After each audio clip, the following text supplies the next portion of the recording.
এখন এই যে প্রসিকিউটর সাইমন রেজা তালুকদার তিনি কি করেছেন, এই জামিনের ব্যবস্থা করার বিনিময়ে তথা ফজলে করিম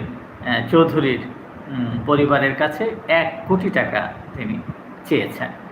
ঘুষ চেয়েছেন এবং হোয়াটসঅ্যাপে কথোপকথনের একাধিক অডিও রেকর্ডিং হয়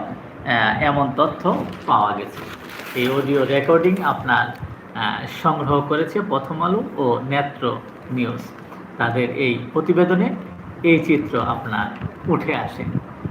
এবং এই যে রেকর্ডিংয়ে যে বিষয়টি বেরিয়ে আসে সেখানে বলতে শোনা যায়